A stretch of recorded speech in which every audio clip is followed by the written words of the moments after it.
Eternal Triangle of Hate. Kartman Triangle, first described by Stephen Kartman in Fairy Tales and Script Drama Analysis in 1968.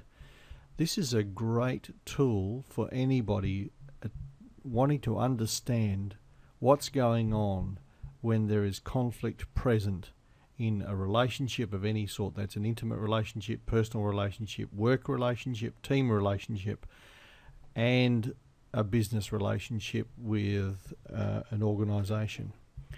So, how to break free from the eternal triangle of hate and live a life of love and abundance. My name's Jeff Muir, and I've written a book called The Conflict Resolution Survival Guide for Business Leaders. And I say there's some quit and leave, some quit and stay. So act now to restore sanity and profits. And from many, many years of experience in the leadership development game, I've developed a conflict resolution model that is very powerful in understanding how to remove conflict from a situation and how to get on a lot better and a lot stronger. So let's start with the victim. The victim will set their world up to be rescued and then often rescue others to feel good about themselves. The next one is the rescuer. The rescuer rescues, or rescuers rescue people around them to feel good about themselves and then become perpetrators when they can't get their own way. What that means is they have an unquenchable need to help other people, and then when they get upset or the other people don't want to be helped, they then perpetrate or then pay out on the other people because they're not allowing them to be helped. And perpetrators persecute the victim and then revert to the rescuer when they feel they've been guilty about perpetrating. So a perpetrator can be seen as a bully. A bully will often perpetrate upon a victim, and then when they've gone too far, the victim gets upset, they cry, they withdraw, they do whatever they do, and then the perpetrator comes around and says, "Oh, look, I'm so sorry, that'll never happen again. I won't do that again." This is a classic situation. You can see this in the alcoholic relationships. People go out, they go on a bender, they come home and say to their partner, "Look, that'll never ever happen again." And in the process, of course, the trust and the value of the relationship is completely undermined. So we are all capable of acting out and playing these roles.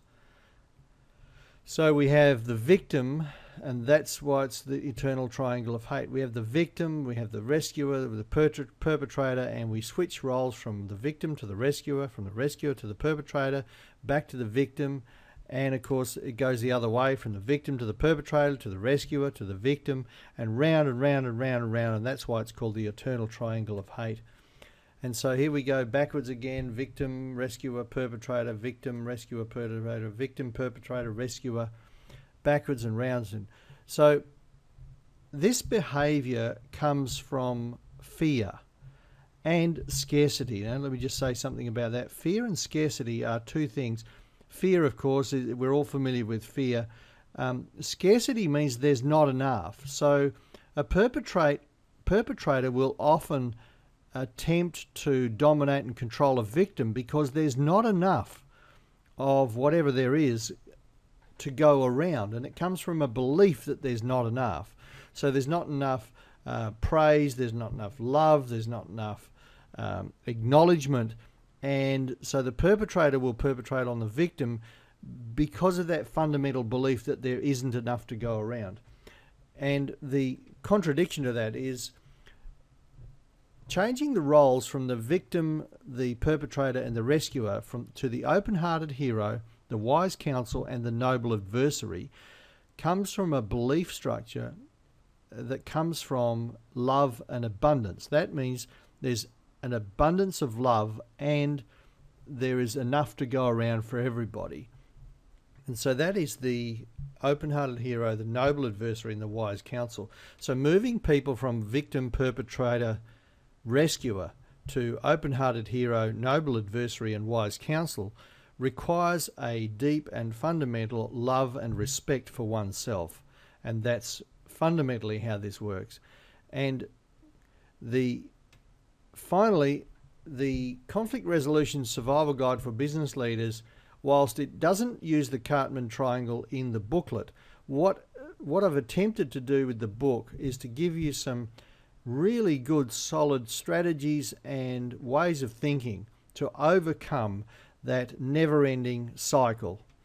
And that's how to break free from the eternal triangle of hate and live a life of love and abundance. My name's Jeff Muir, and you can see more at resolutionofconflict.com. You can go there and download the Conflict Resolution Survival Guide for Business Leaders right away. And thank you for listening.